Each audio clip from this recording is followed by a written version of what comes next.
তুলসী আসলে কে? তিনি কিভাবে বৃক্ষতে পরিণত হলেন? তুলসী দেবীর এক অলৌকিক কাহিনী নিয়ে আজকের বিষয়টি আলোচনা করব আপনাদের সাথে। হরে কৃষ্ণ, রাধে রাধে। রিয়া ক্রিয়েটিভ দুনিয়া চ্যানেলের আরও একটি নতুন ভিডিওয় আপনাদের জানাই সকলকে সুস্বাগতম। তুলসী হলেন হিন্দু ধর্মের একজন পবিত্র দেবী, যিনি বৃক্ষরূপে পূজিত হন। তিনি একই সাথে লক্ষ্মী দেবীর অবতার এবং বিষ্ণুর সহধর্মিণী হিসেবে পরিচিত। অন্যান্য কিংবদন্তিতে তাকে বৃন্দা বলা হয়। তুলসীর পরিচয়। তুলসী নামের অর্থ যার তুলনা নেই।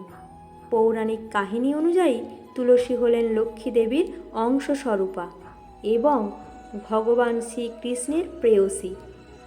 গোলক বৃন্দাবনে তিনি বৃন্দা দেবী নামে রাধাকৃষ্ণের নিত্য সেবিকা এবং তাদের বিচিত্র দিব্যলীলা সম্পাদনের মূল পরিচালিকা হিসেবে বিবেচিত। তাকে ভক্তিদেবী বা ভক্তি জননী বলেও সম্বোধন করা হয়ে থাকে, কারণ তিনি কৃষ্ণ ভক্তি প্রদান করেন। তুলসীর বৃক্ষরূপ ধারণের কাহিনী রাধারানীর অভিশাপ।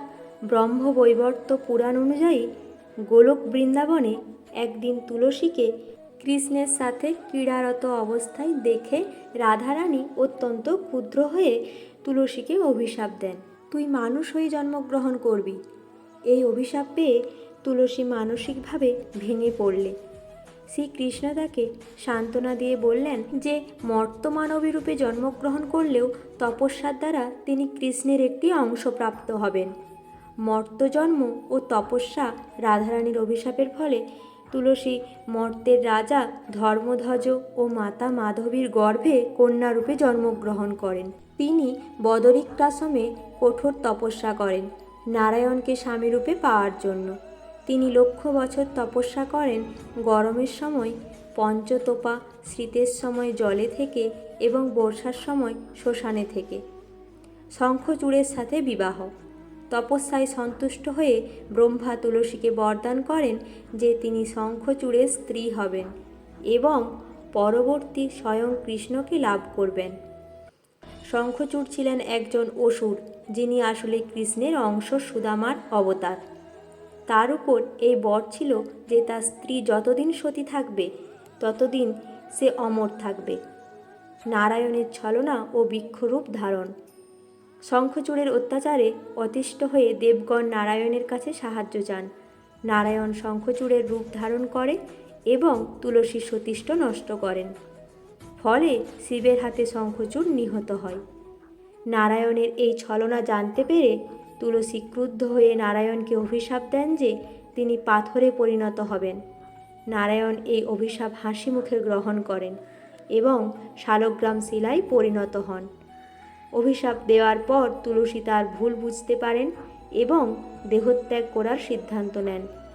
নারায়ণ তাকে বরদান করেন যে তিনি দেহত্যাগের পর দিব্য দেহ ধারণ করে গোলকে কৃষ্ণকে পতিরূপে প্রাপ্ত হবেন।